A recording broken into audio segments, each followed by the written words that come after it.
Santo Tomás de Aquino. Suma de Teología. Tomo primero. Cuestión 75. Sobre el hombre compuesto de alma y cuerpo, sobre la esencia del alma. Una vez acabado el estudio de la creación de lo espiritual y de lo corporal, hay que introducirse ahora en el del hombre, ser compuesto de sustancia espiritual y corporal. Al teólogo le corresponde estudiar la naturaleza humana en lo referente al alma, no en lo referente al cuerpo, a no ser en cuanto que está relacionado con el alma. Así, nuestro primer análisis será el del alma. Y puesto que, según dice Dionisio, en las sustancias espirituales hay esencia, capacidad y acción, primero estudiaremos lo referente a la esencia del alma, segundo, lo referente a su capacidad o potencias, tercero, lo referente a su acción. Con respecto a lo primero, se presenta una doble problemática, el alma en sí misma, el alma en cuanto unida al cuerpo. La cuestión sobre el alma en sí misma plantea y exige respuesta a 7 problemas. 1. El alma, ¿eso no es cuerpo? 2. El alma humana, ¿eso no es algo subsistente? 3. Las almas de los seres irracionales, ¿son o no son subsistentes? 4. El alma, ¿eso no es el hombre? Mejor formulado, el hombre, ¿eso no es algo compuesto de alma y cuerpo? 5. El alma, ¿está o no está compuesta de materia y forma? 6. El alma humana, ¿eso no es incorruptible? 7. El alma humana, ¿eso no es de la misma especie que el ángel? Artículo 1. El alma, ¿eso no es cuerpo? Objeciones por las que parece que el alma es cuerpo. El alma es el motor del cuerpo, pero no es un motor inmóvil, bien porque parece que nada puede mover sin ser movido, porque nada transmite lo que no tiene, como, por ejemplo, lo que no es caliente no calienta, bien porque, si algo es motor inmóvil, causa un movimiento eterno y siempre igual, como se demuestra en octavo de física, y así no es el que observamos en el movimiento del animal, que es causado por el alma. Por lo tanto, el alma es motor movido, pero todo motor movido es cuerpo. Luego el alma es cuerpo. Más aún, todo conocimiento se hace por alguna semejanza, pero no puede haber semejanza entre el cuerpo y lo incorpóreo. Así, pues, si el alma no fuese cuerpo, no podría conocer lo corpóreo. Todavía más, es necesario que, entre el motor y lo movido, haya algún contacto, pero no hay más contacto que el de los cuerpos. Así, pues, como el alma mueve el cuerpo, parece que el alma es cuerpo. En cambio está lo que dice Agustín en el Sexto de Trinidad, el alma es llamada simple porque su masa no se difunde por el espacio local. Solución. Hay que decir, para analizar la naturaleza del alma, es necesario tener presente el presupuesto según el cual se dice que el alma es el primer principio vital en aquello que vive entre nosotros, pues llamamos animados a los vivientes, e inanimados a los no vivientes. La vida se manifiesta, sobre todo, en una doble acción, la del conocimiento y la del movimiento. El principio de tales acciones fue colocado por los antiguos filósofos, que eran incapaces de ir más allá de la fantasía, en algún cuerpo, ya que decían que solo los cuerpos eran algo, y lo que no es cuerpo es nada. Así, sostenían que el alma era algún cuerpo, aun cuando la falsedad de esta opinión puede ser demostrada con muchas razones. Sin embargo, tan solo mencionaremos una por la que, de un modo más general y seguro, resulta evidente que el alma no es cuerpo. Es evidente que el principio de cualquier operación vital no es alma, pues, de ser así, el ojo sería alma, ya que es principio de visión. Lo mismo puede decirse de los otros instrumentos del alma, pero decimos que el primer principio vital es el alma, aunque algún cuerpo pueda ser un determinado principio vital, como en el animal su principio vital es el corazón. Sin embargo, un determinado cuerpo no puede ser el primer principio vital, ya que es evidente que ser principio vital, o ser viviente, no le corresponde al cuerpo por ser cuerpo. De ser así, todo cuerpo sería viviente o principio vital. Así, pues, a algún cuerpo le corresponde ser viviente o principio vital en cuanto que es tal cuerpo, pero es tal cuerpo en acto por la presencia de algún principio que constituye su acto. Por lo tanto, El alma, primer principio vital, no es el cuerpo, sino el acto del cuerpo. Sucede como con el calor, principio de calefacción, que no es cuerpo, sino un determinado acto del cuerpo. Respuesta a las objeciones. A la primera hay que decir, como todo lo que se mueve es movido por otro, y este encadenamiento no puede llevarse hasta el infinito, es necesario decir que no todo motor es móvil, pues, como moverse es pasar de la potencia al acto, el motor da lo que tiene al móvil, en cuanto que hace que el móvil esté en acto, pero, como queda demostrado en octavo de física, hay algún motor absolutamente inmóvil que no se mueve ni sustancial ni accidentalmente, y tal motor provoca un movimiento siempre uniforme. Hay otro motor que no se mueve sustancial, sino accidentalmente, por eso su movimiento no es uniforme. Este tipo de motor es el alma, y hay otro motor que se mueve sustancialmente, es el cuerpo. Como los antiguos naturalistas 8 creían solo en la existencia de los cuerpos, sostuvieron que todo motor se mueve, y que el alma es cuerpo y que se mueve sustancialmente. A la segunda hay que decir, no es necesario que la semejanza de lo conocido esté en acto en la naturaleza de quien conoce, pero si alguien primero conoce en potencia y después en acto, es necesario que la semejanza de lo conocido no esté en acto en la naturaleza de quien conoce, sino que esté solo en potencia. Sucede como con el color, que no está en la pupila en acto, sino solo en potencia. Por lo tanto, no es necesario que la semejanza de lo corpóreo esté en acto en la naturaleza del alma, pero sí es necesario que el alma esté en potencia hacia tales semejanzas. Como los antiguos naturalistas 9 desconocían la distinción entre acto y potencia, sostenían que el alma era cuerpo por conocer lo corpóreo, y por conocer todo lo corpóreo, decían que el alma estaba compuesta a partir de los principios de todos los cuerpos. A la tercera hay que decir, hay dos tipos de contacto, físico y espiritual. El primero no se da más que cuando un cuerpo toca a otro cuerpo. El segundo permite que un cuerpo sea tocado por algo incorpóreo que impulsa al cuerpo. Artículo 2. El alma humana, ¿eso no es algo subsistente? Objeciones por las que parece que el alma humana no es algo subsistente. Lo que es subsistente es algo concreto, pues el alma no es algo concreto, sino que lo es el compuesto resultante a partir del alma y del cuerpo. Luego el alma no es algo subsistente, más aún, todo lo que es subsistente puede decirse que obra, pero no se dice que el alma obra, porque, como se señala en primero de Anima, decir que el alma siente o entiende es como decir que teje o construye algo. Luego el alma no es algo subsistente, todavía más, si el alma fuese algo subsistente, alguna de sus operaciones se daría sin el cuerpo, pero ninguna de sus operaciones se da sin el cuerpo, ni siquiera el entender, porque entender no se da sin imágenes, y éstas no se dan sin el cuerpo. Luego el alma no es algo subsistente, en cambio está lo que dice Agustín en el 10º de Trinidad.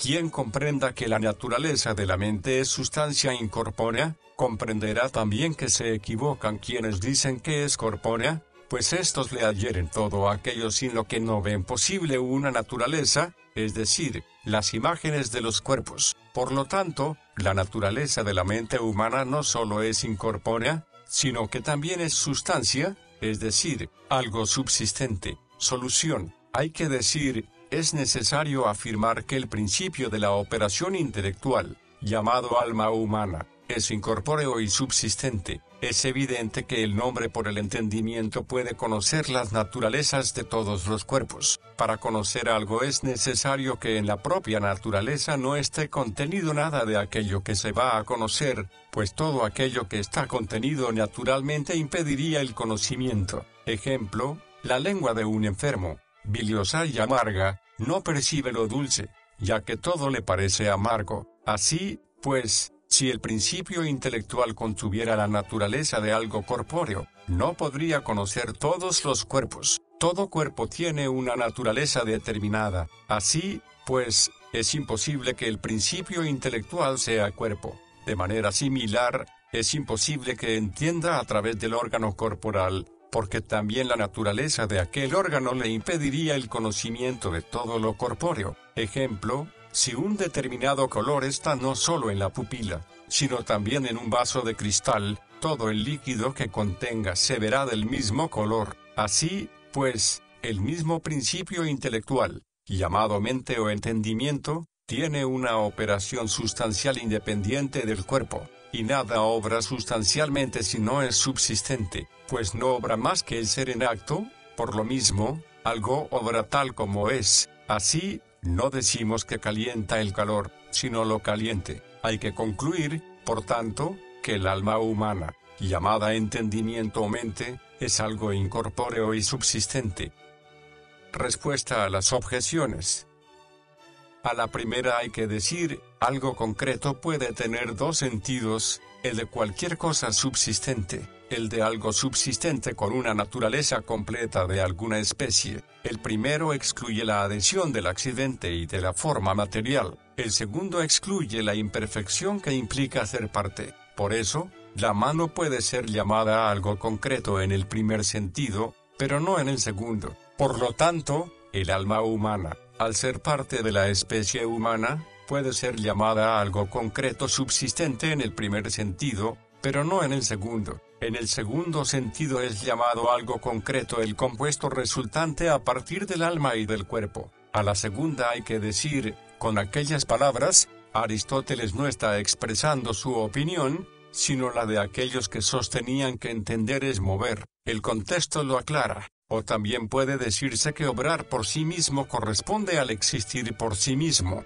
Que existe por sí mismo puede decirse de algo cuando no está adherido como accidente, o como forma material, incluso si es parte. Pero, propiamente, que subsiste por sí mismo se dice de aquello que no está adherido según lo dicho, y que tampoco es parte. En este sentido, el ojo y la mano no pueden ser llamados subsistentes por sí mismos, y, consecuentemente, tampoco puede decirse que obran por sí mismos. De ahí que las operaciones de las partes sean atribuidas al todo a través de las partes, pues decimos que el hombre ve por el ojo, que palpa por la mano, en un sentido distinto al que implica decir que lo caliente calienta por el calor, porque, propiamente hablando, de ninguna manera el calor calienta. Así, pues, puede decirse que el alma entiende, como se dice que el ojo ve, pero tiene un mayor sentido y propiedad decir, el hombre entiende por el alma. A la tercera hay que decir, el cuerpo es necesario para la acción del entendimiento,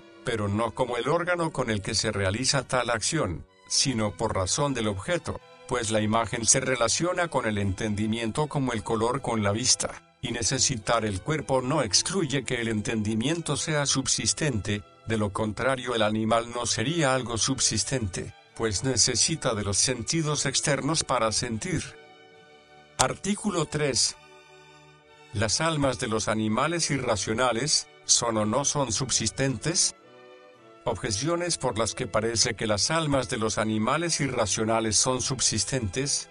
El hombre y los otros animales convienen en género, pero, como ha quedado demostrado, el alma del hombre es algo subsistente. Por lo tanto, las almas de los otros animales son subsistentes. Más aún, la relación entre lo sensitivo y lo sensible es similar a la que se da entre lo intelectivo y lo inteligible, pero el entendimiento conoce lo inteligible sin el cuerpo. Por lo tanto, el sentido aprehende lo sensible sin el cuerpo. Por otra parte, las almas de los animales irracionales son sensitivas. Por lo tanto, son subsistentes por la misma razón por la que lo es el alma del hombre, que es intelectiva. Todavía más, el alma de los animales irracionales mueve el cuerpo, y el cuerpo no mueve, sino que es movido. Por lo tanto, el alma del animal irracional realiza alguna operación sin el cuerpo. En cambio está lo que se dice, creemos que solo el alma humana es sustantiva, no así el alma irracional. Solución,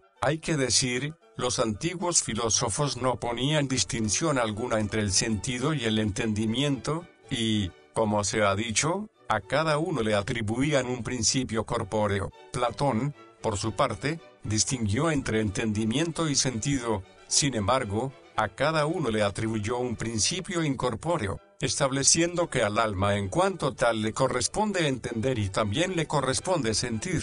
Por su parte, Aristóteles sostuvo que entre las operaciones del alma solo el entender se realiza sin órgano corporal. En cambio, el sentir y las operaciones propias del alma sensitiva es claro que se realizan con alguna mutación corporal, como, al ver, la pupila se cambia por la especie del color. Lo mismo sucede con otras operaciones. Resulta evidente, así, que el alma sensitiva no tiene, por sí misma, ninguna operación propia, sino que toda operación del alma sensitiva va unida a lo corporal. De todo esto se concluye que las almas de los animales irracionales, al no obrar por sí mismas, no son subsistentes, pues en cada uno hay semejanza entre ser y operar. Respuesta a las objeciones. A la primera hay que decir, el hombre, aun cuando convenga en género con los otros animales, sin embargo se diferencia en la especie. La diferencia de especie se debe a la diferencia de forma. Tampoco es necesario que toda diferencia de forma produzca diversidad de género. A la segunda hay que decir, en cierto modo lo sensitivo se relaciona con lo sensible como lo intelectivo con lo inteligible, es decir, en cuanto que ambos están orientados potencialmente hacia sus objetos, pero también en cierto modo se distinguen, es decir, en cuanto que lo sensitivo recibe la acción de lo sensible por la mutación corporal. Por eso, la excesiva intensidad de lo sensible anula el sentido. Esto no sucede con el entendimiento, pues el entendimiento, entendiendo lo inteligiblemente más sublime, puede entender después mucho mejor lo menos sublime. Si, por lo demás, al entender se cansa el cuerpo, esto es accidentalmente, es decir, en cuanto que el entendimiento necesita la cooperación de las fuerzas sensitivas con las que se le preparan las imágenes. A la tercera hay que decir, la fuerza motriz es doble. Una ordena el movimiento, es la fuerza apetitiva. Su operación en el alma sensitiva no se da sin el cuerpo, sino que la ira, la alegría y todas las pasiones de este tipo, se dan con alguna mutación corporal. Otra ejecuta el movimiento, por la cual los miembros son aptos para obedecer la orden del apetito. Su acto no es mover, sino ser movido. De ahí que resulte claro que mover no es un acto del alma sensitiva realizado sin el cuerpo. Artículo 4. ¿El alma, eso no es el hombre? Objeciones por las que parece que el alma es el hombre. Se dice en 2 Corintios 4, 16, nuestro hombre exterior se corrompe, sin embargo, el interior se renueva constantemente, pero en el hombre lo interior es el alma. Luego el alma es el hombre interior. Más aún, el alma humana es una determinada sustancia, y no una sustancia universal, sino particular. Por lo tanto, es hipóstasis o persona, y no lo puede ser si no es humana. Luego el alma es el hombre, pues la persona humana es el hombre. En cambio está el hecho que Agustín alaba a Varrón, quien defendía que el hombre no es solo alma ni solo cuerpo, sino alma y cuerpo a un tiempo. Solución. Hay que decir, la afirmación, el alma es el hombre, puede ser entendida de dos maneras. Una, que el hombre es el alma, pero este hombre no es el alma, sino un compuesto a partir del alma y del cuerpo. Ejemplo, Sócrates. Esto lo digo porque algunos sostuvieron que solo la forma pertenecía a la especie, mientras que la materia era parte del individuo, no de la especie. Esto no puede ser verdad, pues a la naturaleza de especie le pertenece lo que expresa la definición, y en las cosas naturales, la definición no expresa solo la forma, sino la forma y la materia. De ahí que la materia en las cosas naturales sea parte de la especie, no una materia concreta, que es principio de individuación, sino la materia común, pues, así como es propio de la razón de este hombre que lo sea a partir de esta alma, carne y huesos, así también es propio de la razón de hombre que lo sea a partir del alma, carne y huesos, ya que es necesario que la sustancia de la especie tenga lo propio y común de la sustancia de todos los individuos contenidos en dicha especie. Otra manera de entender aquella afirmación es la expresada diciendo, esta alma es este hombre, y esto sería válido si la operación del alma sensitiva se realizara sin el cuerpo, porque, de ser así, todas las operaciones atribuidas al hombre le corresponderían solo al alma, puesto que cada cosa es aquello por lo que realiza sus operaciones. Ya se demostró que sentir no es una operación exclusiva del alma. Así, pues, como sentir es una determinada operación del hombre, no la única, es evidente que el hombre no es solo alma, sino algo compuesto a partir del alma y del cuerpo. Platón, por su parte, diciendo que sentir es propio del alma, pudo decir también que el hombre es el alma usando del cuerpo. Respuesta a las objeciones. A la primera hay que decir, según el filósofo en noveno de Ética, nos parece que una cosa es, sobre todo, lo que es más importante en ella. Ejemplo, lo que hace el gobernador de una ciudad, decimos que es la ciudad la que lo hace. Así, lo que es más importante en el hombre, decimos que esto es el hombre. Unas veces se considera como más importante la parte intelectiva, lo cual es cierto, y se denomina el hombre interior. Otras veces, en cambio, se considera como más importante la parte sensitiva vinculada al cuerpo, lo cual expresa la opinión de aquellos que solo se detienen en lo sensible, y se denomina el hombre exterior. A la segunda hay que decir, no toda sustancia particular es hipóstasis o persona, sino aquella que tiene toda la naturaleza de la especie. De ahí que la mano o el pie no puedan ser llamados hipóstasis o persona, de forma parecida. Tampoco el alma, ya que es solo parte de la especie humana. Artículo 5. ¿El alma está o no está compuesta a partir de la materia y de la forma? Objeciones por las que parece que el alma está compuesta a partir de la materia y de la forma. Potencia y acto se contraponen, pero todo lo que está en acto participa del primer acto, Dios, por dicha participación, y tal como se deduce de la doctrina de Dionisio.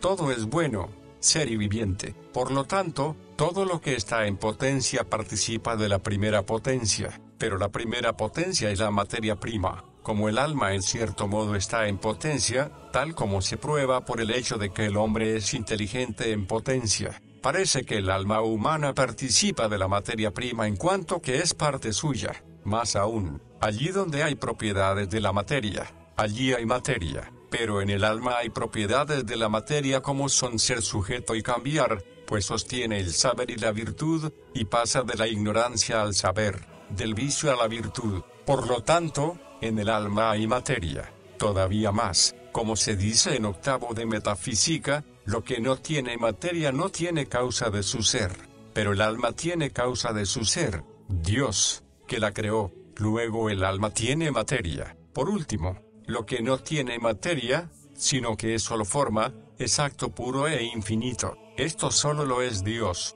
Luego el alma tiene materia. En cambio está el hecho, probado por Agustín, que el alma no ha sido hecha ni a partir de la materia corporal ni a partir de la materia espiritual. Solución: hay que decir, el alma no tiene materia. Esta afirmación puede ser analizada en un doble aspecto. Primero, a partir del concepto del alma en general. Propio del alma es ser forma de algún cuerpo, y lo es o en su totalidad o en parte. Si lo es en su totalidad, es imposible que parte suya sea materia. Si se sostiene que la materia es algún ser solo en potencia, porque la forma, en cuanto tal, es acto, lo que está solo en potencia, no puede ser parte del acto, pues la potencia contradice al acto, ya que se le contrapone. Y si es forma en parte, dicha parte la llamaremos alma, y a aquella materia de la que es acto, la llamaremos primer animado, segundo, y en especial, a partir del concepto del alma humana en cuanto que es intelectiva.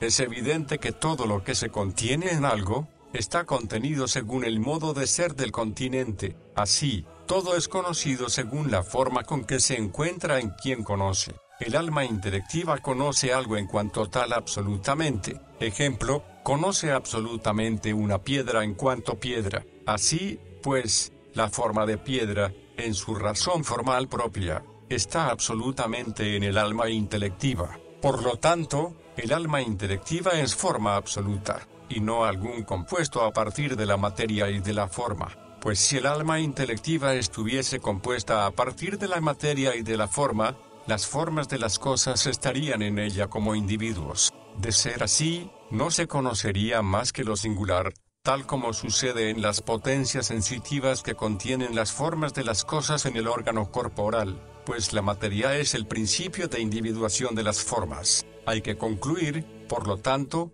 que el alma intelectiva, lo mismo que toda sustancia intelectual que conoce las formas absolutamente, carece de la composición materia-forma.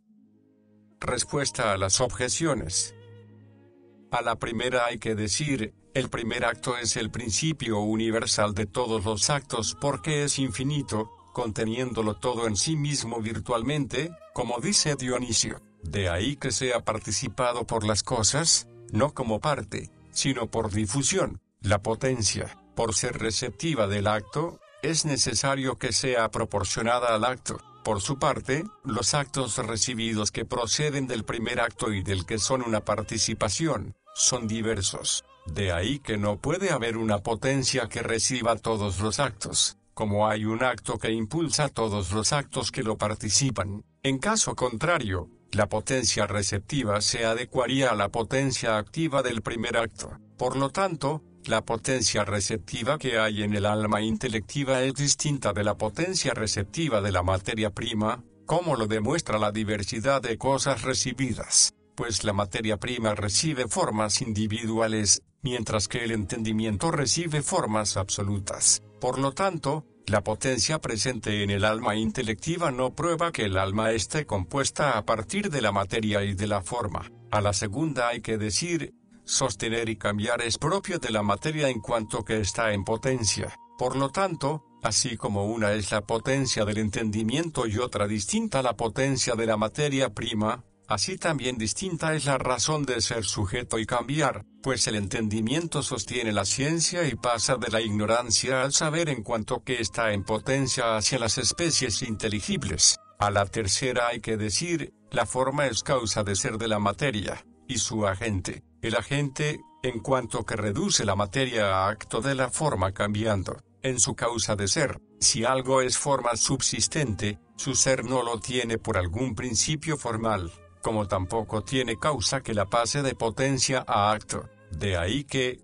después de lo dicho, el filósofo concluya, en lo compuesto a partir de la materia y de la forma no hay otra causa más que la que lo mueve de la potencia al acto. En cambio, en los seres inmateriales todo es ser en sentido absoluto y verdadero. A la cuarta hay que decir, todo lo que participa se relaciona con aquello de lo que participa como a su acto. Cualquiera que sea la forma creada autosubsistente que se ponga, es necesario que participe del ser, porque también la misma vida, o cualquier otra cosa que se llame así, participa del mismo ser, como dice Dionisio. Y el ser participado tiene la limitación que tiene la capacidad de aquel del que participa, y solo Dios, que es su mismo ser, es acto puro e infinito. En cambio, en las sustancias intelectuales está la composición acto-potencia, no a partir de la materia y de la forma, sino a partir de la forma y del ser participado. Por eso algunos dicen que están compuestos a partir de lo que es y de aquello por lo que es, pues el mismo ser es por lo que algo es. Artículo 6. El alma humana, ¿eso no es corruptible? Objeciones por las que parece que el alma humana es corruptible. Las cosas de similar principio y desarrollo, parece que tienen similar fin, pero el principio de generación del hombre y del asno es similar, ambos provienen de la tierra, similar es también en ambos su desarrollo vital, pues, como se dice en Eclesiastes 3:19, respiran de forma parecida, y el hombre no es que tenga mucho más que el asno, y como ahí se concluye, uno es el destino del hombre y del asno, igual es su condición, pero el alma de los animales irracionales es corruptible, por lo tanto, el alma humana es corruptible, más aún, todo lo que viene de la nada, puede volver a la nada, porque el fin debe responder al principio, pero, como se dice en Sabiduría 2:2, hemos salido de la nada, y esto es verdadero no solo en cuanto al cuerpo, sino también en cuanto al alma. Por lo tanto, como ahí se concluye, después de esto seremos como si no hubiéramos sido.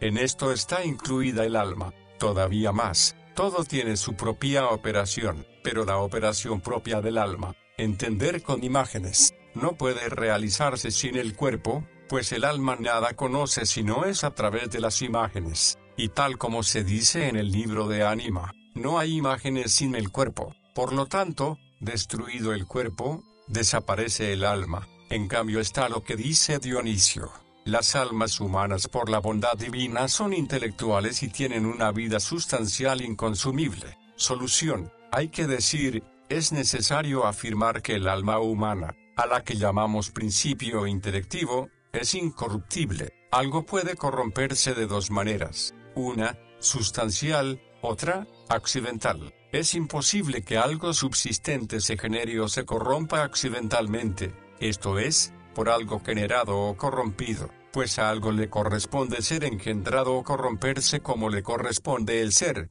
que se adquiere por generación y se pierde por corrupción. Por eso, lo que sustancialmente tiene ser, no puede generarse o corromperse más que sustancialmente. En cambio, lo que no subsiste, por ejemplo, los accidentes y las formas materiales, se dice que es hecho y que se corrompe por generación o corrupción de los compuestos. Quedó demostrado anteriormente que solo el alma humana es subsistente, no las almas de los irracionales. Por eso las almas de los irracionales se corrompen al corromperse los cuerpos. En cambio, el alma humana no puede corromperse a no ser que se corrompiera sustancialmente. Esto es imposible que se dé no solo con respecto al alma, sino con respecto a cualquier ser subsistente que sea solo forma, ya que es evidente que lo que le corresponde a alguien sustancialmente, le es inseparable. El ser corresponde sustancialmente a la forma, que es acto. De ahí que la materia adquiera el ser en acto en cuanto adquiere la forma.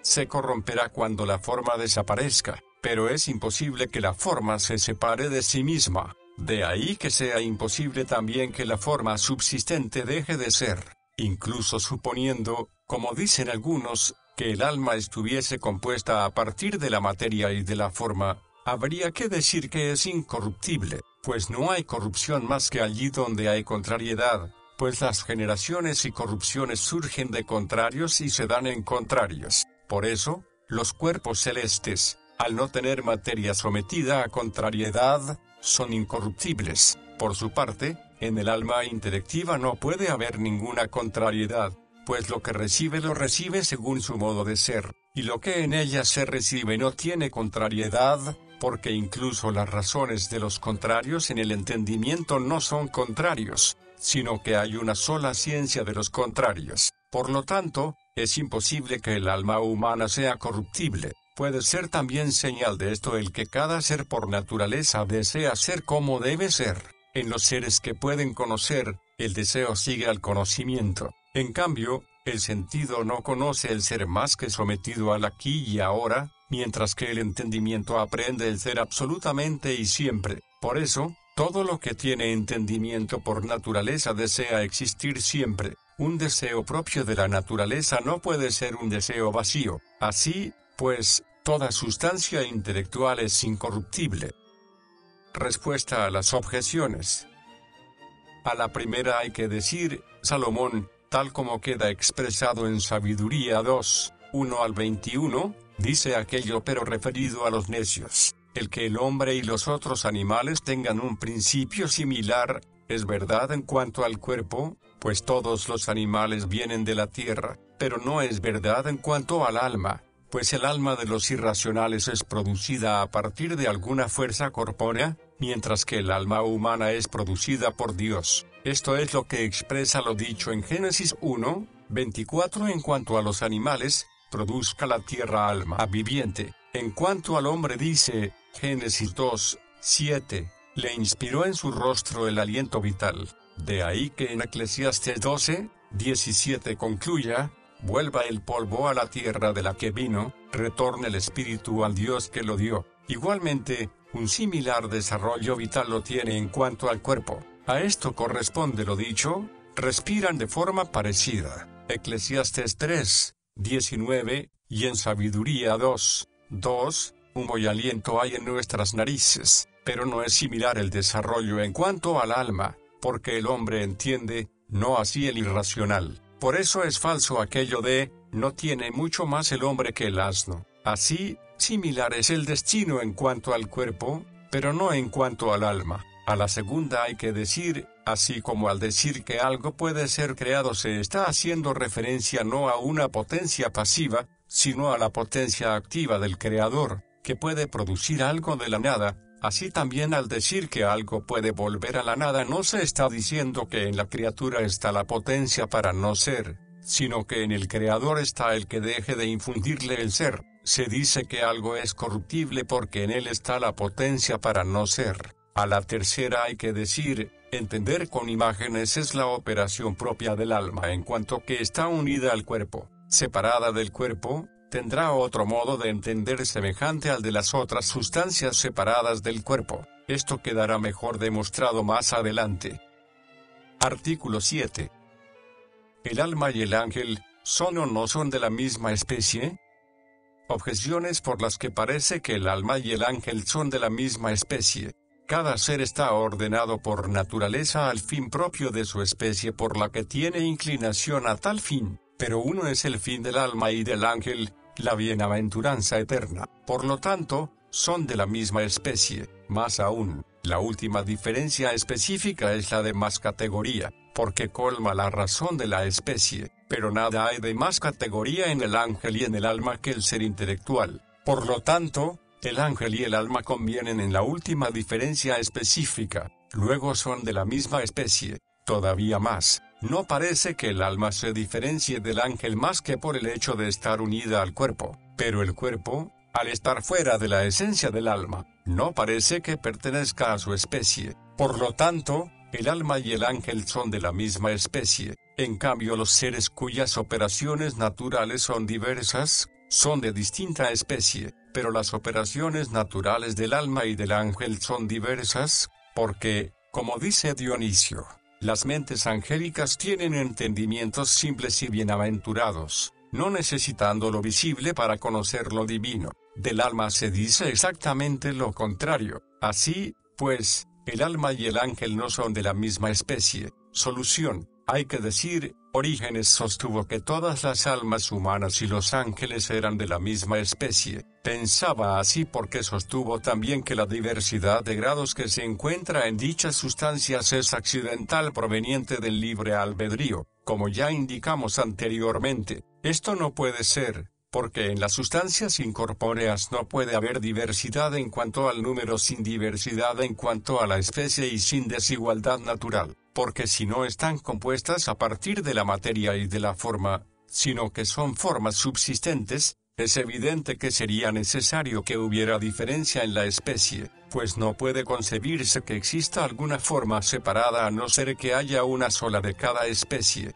Ejemplo, si existiese la blancura separada, no podría haber más que una sola, pues esta blancura no se diferencia de aquella más que por el hecho de ser de este o de aquel. Por otra parte, la diversidad en la especie indica siempre diversidad natural, como en las especies de los colores, uno es más perfecto que otro. Lo mismo ocurre en lo demás. Esto es así porque las diferencias existentes entre los géneros son contrarias, y las cosas contrarias se relacionan por lo perfecto y lo imperfecto, pues, como se dice en 10º de Metafísica, el principio de contrariedad es la privación y el hábito. Lo mismo se concluiría también si esas sustancias estuviesen compuestas a partir de la materia y de la forma, pues si la materia de este se distingue de la materia de aquel, es necesario que, o bien la forma sea el principio de diversificación de la materia, siendo las materias distintas por su relación con las distintas formas,